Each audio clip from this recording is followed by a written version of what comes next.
Selamat pagi, selamat siang, dan selamat malam. Saya Hanifah Kansanabila. Hari ini saya akan membahas sebuah fenomena gelap dalam desentralisasi politik Indonesia periode 2005 sampai 2020. Di sini kita akan membahas bagaimana elit lokal Banten bertransformasi dari bawahan Orde Baru menjadi predator demokratis yang menguasai hampir seluruh aspek kehidupan politik dan ekonomi di daerah tersebut. Periode 2005 sampai 2020 menjadi masa konsolidasi kekuasaan dinasti Casan Sohib Ratu Atut yang mengubah Banten dari daerah pinggiran Jakarta menjadi kerajaan politik yang dikuasai satu keluarga selama hampir 2 dekade. Tahun 2005 menandai mulainya era kepemimpinan Ratu Atut Chosyah sebagai gubernur Banten. Transformasi ini berlanjut hingga 2020 ketika warisan dinasti politik masih terasa meski tokoh utamanya sudah tumbang karena terjerat korupsi. Dalam argumen utama saya berpendapat bahwa desentralisasi Indonesia menciptakan critical juncture yang memungkinkan elit lokal bertransformasi dari subordinat authoritarian menjadi predator demokratis.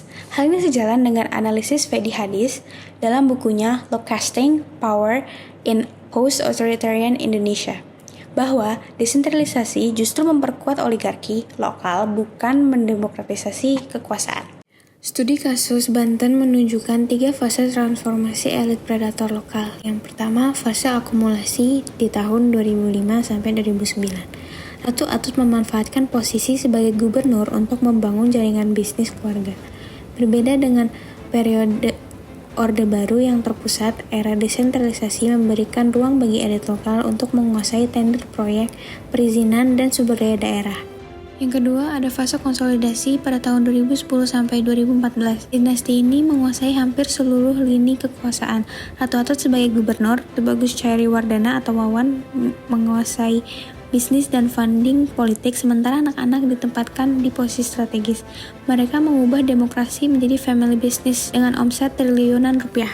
Yang terakhir ada fase keruntuhan pada tahun 2015 hingga 2020, pada saat KPK mulai membongkar jaringan korupsi sistematik. Ratu Atut ditangkap pada tahun 2014, Wawan divonis penjara, dan puluhan kepala daerah Banten terlibat kasus suap. Namun struktur oligarki yang sudah mengakar sulit dihancurkan total. Yang menarik adalah bagaimana mereka menggunakan 3 instrumen kekuasaan predator, yaitu money politics, dana kampanye dan suap sistematis, violence and intimidation, penggunaan preman dan aparat untuk menekan lawan, dan legal manipulation, memanipulasi hukum dan regulasi untuk kepentingan bisnis keluarga. Transformasi elit Banten mencerminkan paradok desentralisasi Indonesia, di mana memberikan kekuasaan ke daerah justru menciptakan monster politik yang lebih berbahaya dari sentralisasi Orde Baru. Hadis menyebutnya sebagai decentralized predation atau predator yang tersebar di tingkat lokal.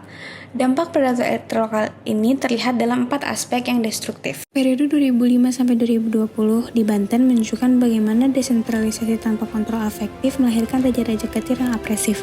Keluarga penguasa menguasai institusi negara, state capture, memonopoli sektor ekonomi strategis, mengatur pemilu hingga menjadi formalitas, dan menciptakan ketimpangan sosial yang tajam. Dominasi ini membuat partisipasi politik menurun dan potensi ekonomi daerah justru dinikmati oleh segelintir elit. Periode 2005 sampai 2020 membuktikan bahwa transformasi institusional tidak selalu menghasilkan demokratisasi. Dalam kasus Banten ini, desentralisasi justru memperkuat oligarki dan menciptakan feodalisme modern dan lebih sistematis. Kasus ini menjadi cerminan buruk bagaimana elit lokal dapat memanfaatkan celah desentralisasi untuk membangun kerajaan politik yang merugikan rakyat. Meski tokoh utama sudah tumbang, struktur oligarki masih mengakar kuat.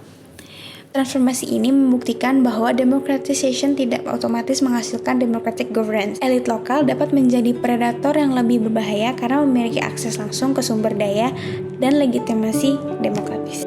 Periode 2005 sampai 2020 memberikan pelajaran penting bahwa desentralisasi tanpa institutional safeguard akan melahirkan predator-predator baru di tingkat lokal. Saya kurang lebih mohon maaf, terima kasih atas perhatiannya.